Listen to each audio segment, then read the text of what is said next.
In this full moon in Aries, frustration will lead to innovation, but only if you can keep your cool in the process. I'm Meagan Mermaid, and I'm the author of Mermaid Mindset Makeover, as well as the Mermaid Empowerment Oracle deck. And I'm also the headmistress of Mermaid Mystery School. And I'm here today to give you your full moon in Aries energy update. And this update is relevant between October 17th and October 31st, Samhain or Halloween.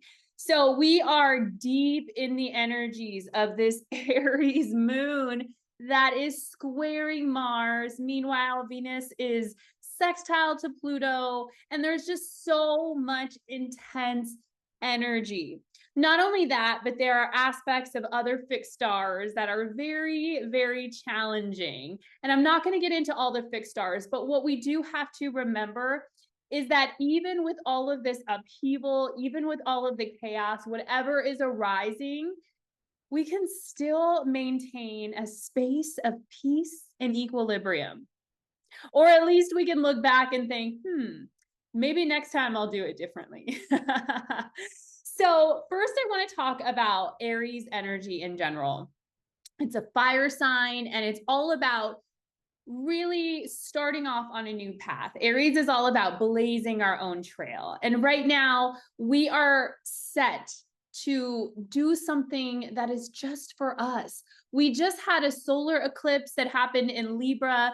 And so areas of relationships were heightened. But now it's time to turn the focus back on us and figure out, what do we need to feel fulfilled? What do we need to feel like we are accomplishing our purpose outside of other people or experiences? What do we need to feel ourselves?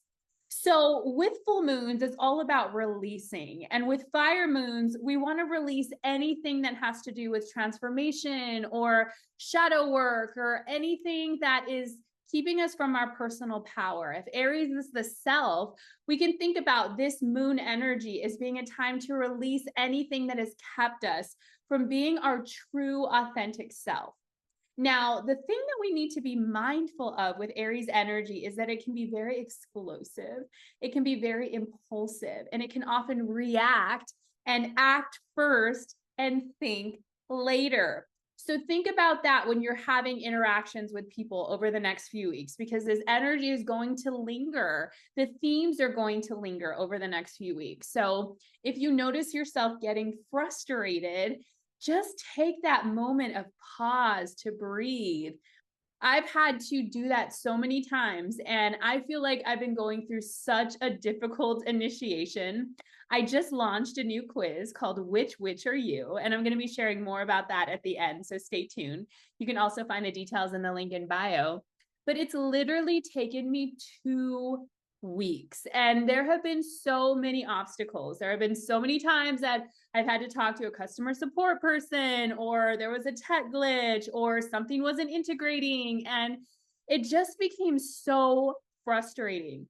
And I noticed myself acting out. I noticed that part of me that was getting irritated, that wanted it fixed now, that started to get arrogant, all of the shadows. And I just had to witness, oh, wow, there I am reacting, there I am reacting, there I am reacting. And there were a lot of tests that I did not pass. So I did not pass. I got frustrated. I got angry. And I had to be okay with that and recognize I'm human. I'm still learning. We're all learning. But finally today, I got to this place of surrender. And I was like, you know what? I've got to just move forward. If there's one little piece that's not working, I can't hold up the entire process anymore. I've just got to keep going. And so I'm sharing that as a teaching moment, because maybe there's something in you that feels like you're waiting for the perfect time, or you're waiting for everything to be ideal. And I can tell you that with the energy we've been having lately, there will be no ideal moment. So we've got to learn as we go. We've got to let it be imperfectly perfect. And we've just got to keep moving. Now, we also have big changes in the sky today with Venus moving into Sag, thank goodness. So love is going to go from less like intensity of the Venus in Scorpio of like, oh, I love you so much, I would die for you. That's really the energy of Venus in Scorpio. It's intense, right? And now we have Venus in Sag, where it's more like adventure and cheerful and fun and optimistic. But it also might mean that we sort of might keep people at an arm's length because Sag likes freedom. So this is a pivotal moment where we're looking for freedom and love. It's a perfect time for us to focus on the self. We also have Pluto finally going direct, and it is going to be moving back into Aquarius in November. So we're at those final degrees of Pluto and Capricorn, and we're really wrapping up this 16-year cycle. So wherever Capricorn is in your chart, if you want to know how it's affecting you, feel free to reach out and book an astrology reading.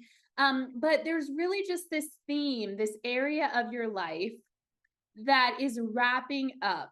And so again, that can really lead to this space of intensity. It might feel like there are old patterns that are coming back. And yes, we might be feeling a little bit of relief now that Pluto isn't retrograde anymore, but it's still like those final degrees of this sign. And especially in Capricorn, it might feel like power struggles. It might feel like we're having to deal with like authority figures or just anything that's causing us to feel like our goals are out of reach. So we've gone through a lot. We have gone through a lot.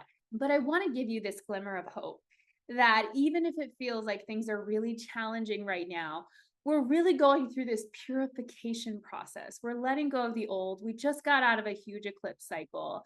And so this is really a time to just be so kind to ourselves and others, and just notice that part of you that feels impatient, that feels reckless, that feels impulsive, and love that part of you rather than judging that part of you. And, reacting is one thing, right? But then blaming yourself and guilting yourself and shaming yourself for the reaction is another. We're not going to change by beating ourselves up. We're going to change by forgiving ourselves and others. So we also have Venus sextile to Neptune in this moon. So this is a great time for spirituality. It's a time to open up to higher realms, and it's a great time to explore the psychic realms. It's a great time to explore and deepen in our own psychic and intuitive gifts. And that's why I'm so excited to launch my new course, Witch School 101, which is happening right after the new moon in Scorpio on November 2nd. I'm also going to be offering a free masterclass called Which Witch Are You? Exploring 7 really fun and exciting witch archetypes and how to use their magic in your everyday life. So you can sign up and take the quiz, Which Witch Are You, in the link below. And what I really want to say about this energy of magic is that we have to use the magic of the earth, grounded magic. And as we move into Scorpio season and as we move closer to Samhain, this is the time where the veils are lifted, they're thinner. So yes, there's lots of opportunities for magic, but there's also a lot of energies that are counteracting. There's darkness, there's light. So we need to be protected. We need to make sure that we're not only taking care of our body, heart, mind, and spirit with self-care, but we also need to practice energy clearing. And so this course will allow magic to be a part of your everyday experience, which some of us might be missing. Most of us, especially if we have gone through a lot of incarnations, have experienced the witch wound, which is this feeling of persecution or fear of being seen in our power. I mean, I can tell you that even using the word witch a year ago would have been unheard of for me. It was about a year ago that I started to come out of the witch closet and really own that term. And there are songs like Devin Cole's song, WITCH, where she talks about the witch being an acronym for a woman in total control of herself.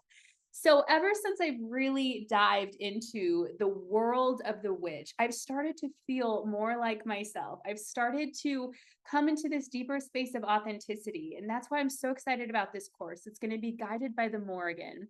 We're going to be going on this immersive 6-week journey with 6 master classes and 4 initiations for air, earth, fire, and water. And in these initiations, we're going to reclaim our inner witch, heal the witch wound, and also to liberate and integrate and own our dark feminine power. And so you're going to learn the alchemy of shadow work to really bring beauty into this world right now. And so we need to be in this space of warrior energy. And which energy is warrior energy? It's an energy of stepping into our personal empowerment rather than letting those with dark agendas rule and create this space of power, own this space of power. So if you've been feeling called to explore your witchy energy and to learn invocations and spells that you can incorporate into your daily life and your daily experiences, then I definitely recommend you being a part of this curriculum. I am offering it at an unheard of low rate. I am offering it if you join before Halloween, October 31st, Samhain, then you will save $44. It's already only $133 and you can sign up for $89. And if you need a payment plan, there's not even like an extra fee added on. It's literally just 2 payments of $45. And if you are in a space where you are just not financially able to be there, believe me, I don't know how much of my life I have struggled. I never want wisdom to be out of someone's reach because of their financial situation. I am not one of those teachers that thinks it's your fault because you're in lack. I disagree with that completely.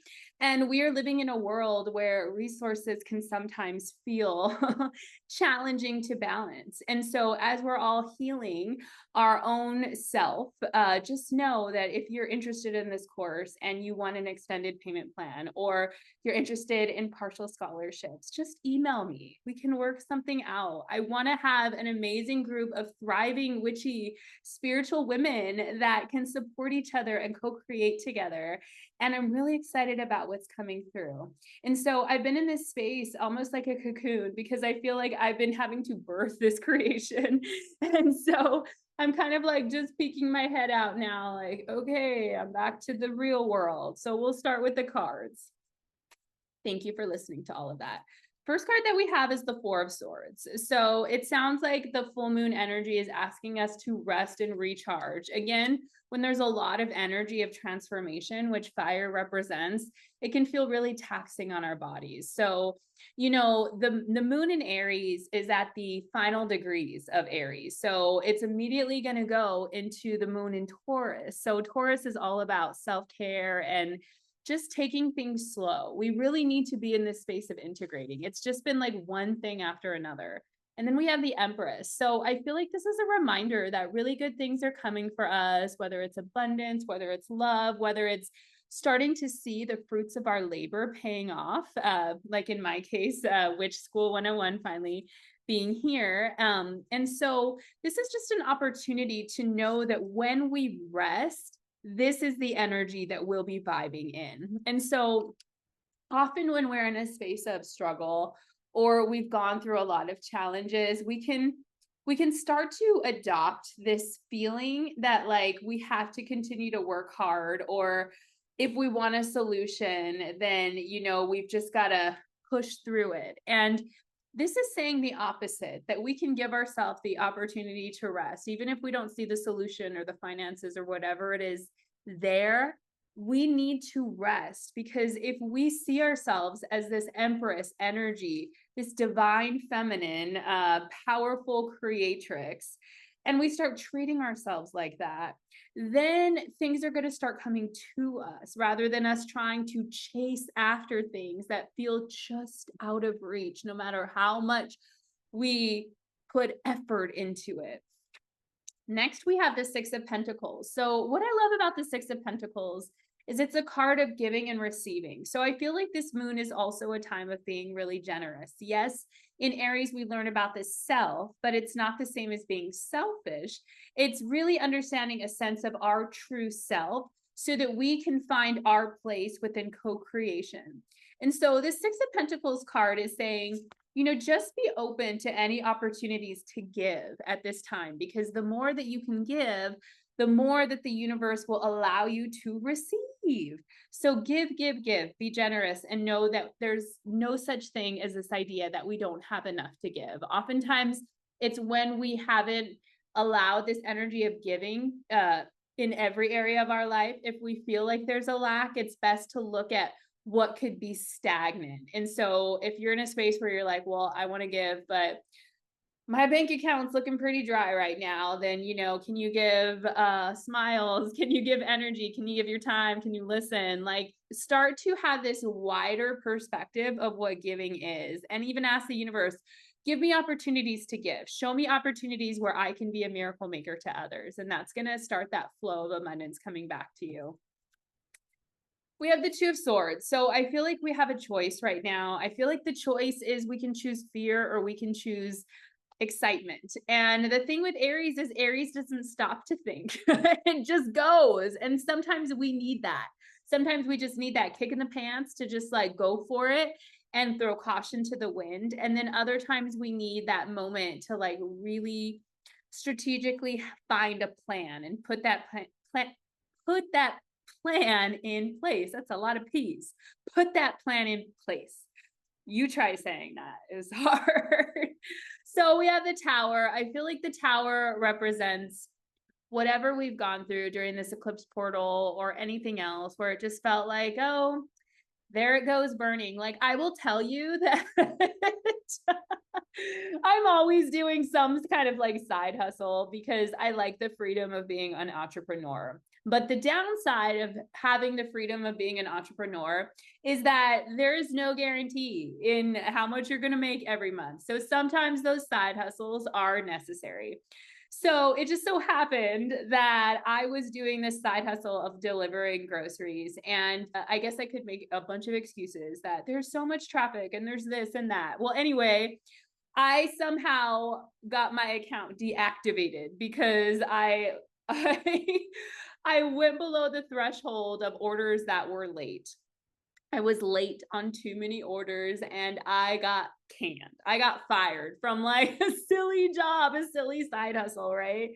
And like I was kind of bummed out about it because I was just like, dang, like that felt like easy money, right? And then right after that happened, I happened to connect with a friend of mine that knew that I was in California because I was in California last weekend visiting my family. And she said, hey, I know this is last minute, but can you do this tarot party tonight? There's somebody that's having a Halloween theme party and they need a tarot reader. So I ended up making so much more money in 3 hours than I would have made in so many more hours trying to do those deliveries. And it was because that experience needed to crumble to create the space for something new. And then I had another client book a reading the following day. And what was really interesting about that event that I did tarot at is it was literally a woman's birthday party. I kid you not. They were all dressed as witches. And when I left, they were all around this table with their witch hats just waving. And I'm like, is this real? Like, is the universe saying like, hi, we had to just throw this other opportunity away so that you could focus on being a witch and sharing your witch wisdom? So I just love synchronicities like that. And I also have a little vulnerability hangover about sharing that. But yeah, you know, I can't be good at everything. I'm just going to let it go. So then we have Judgment, which is really powerful because we have the Tower and we have Judgment. So I feel like after this crumbling, the Judgment card is like this awakening, this breakthrough, this aha moment. So whatever has been frustrating you, whatever has been angering you, frustration leads to innovation. But what we have to do is instead of allowing that anger and that frustration to just cause us to react and wreak havoc in our environment and our relationships, we have to sit with the fire. We have to let that alchemize within us and just imagine the frustration, the irritation, whatever it is, just sit with it. Let it burn. Don't try to push it away. Don't make yourself wrong because, oh my God, I have to be loving and forgiving and it's not okay to be angry or it's not okay to be pissed off. Like, it's human. We can't deny ourselves of the human experience. And so let it transform you. Sit with the fire. Listen to the fire. Ask what it is. Oftentimes what's happening is something underlying it where we're not even really just angry about being in traffic, or we're not really angry about the miscommunication that we had with our partner or our co-parent or our friend or employer. We're angry about something else that has to do with feeling stifled or trapped or disempowered in some way. And that situation, that tower moment, is triggering the response because your body and your heart and your mind and your spirit are saying, hey, we need to look at this. So the only way I can get your attention right now is to get you really mad. So instead of focusing on that external thing that made you mad, look within, sit with the fire, sit with the discomfort of the fire inside of you, and it will lead to breakthroughs. So we have from my deck, the Mermaid Empowerment Oracle, approval. I approve of myself completely. So whatever it is on this new venture, don't let those fear thoughts or those thoughts of being not enough get to you. And we also have joyful. So my joy heals the whole world. Approve of yourself, focus on joy. Even in the moments of discomfort or irritation, you can still find joy. And oftentimes the best ways to reach for joy is with generosity and gratitude. So that is about it for today. And please take that quiz to find out which witch are you. Once you take the quiz, you will receive free access to the masterclass that's happening next week. If you can't make it live, there will be a replay. And I'm just so excited about this new chapter of Mermaid Mystery School and all of the teachings that come through. So anyway, and you can sign up for Witch School 101, save $44. This is an incredible deal. There is going to be so much content and wisdom from the Morrigan that I am just so humbly honored to bring through so that we can create this beautiful, thriving, spiritual witchy community. So I love you all. And you can also book a personal session with me, galactic reading, free call, all the things on my website at meaganmermaid.com. I love you all. Have a wonderful day.